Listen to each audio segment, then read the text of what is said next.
So, buying a new home while you're living in your current home can create a long string of dominoes. And if just one of those fails to tip over in the line, the whole thing falls apart. Most first time home sellers never think about how tricky this process can be until they do it. Take it from somebody who knows.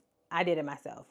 So, I'm going to walk you through the entire process to ensure that all the pieces come together easy for you. So, here are the three options to buy and sell a home simultaneously. Option number one, closing contingent.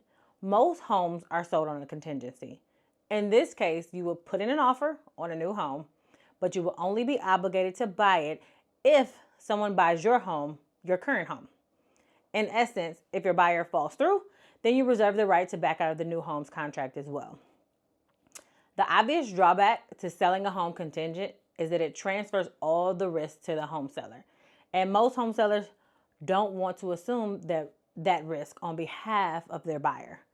This especially is true if you're trying to sell a home in a really competitive market.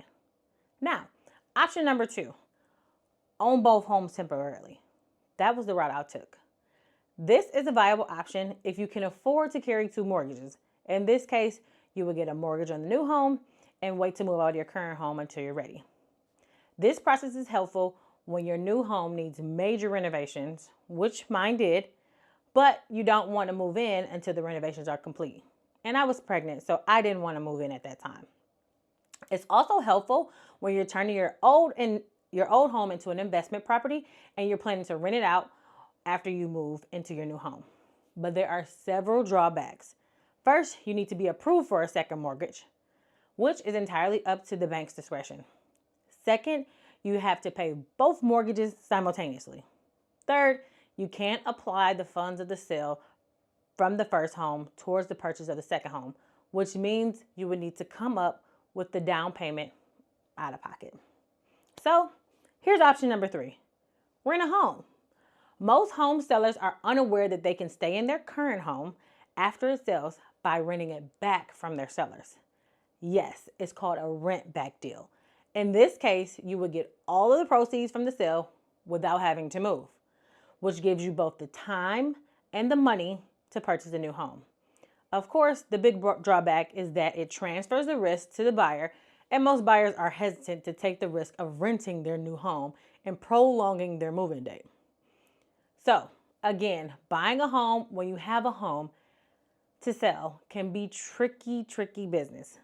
I've seen transactions where 5 or more families are all trying to buy and sell contingently, which creates a really long string of dominoes.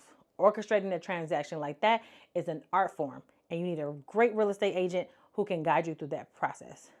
My name is Brittany Fulton, and I'm your go-to real estate resource for all things Metro Detroit. If you've been thinking about a move, I can help. I have a buyer and a seller guide that will help you make the process of both buying and selling as less stressful as possible. If you'd like a copy, just go to the link below and I'll send it to you instantly. Thanks for listening, and I'll see you guys next week.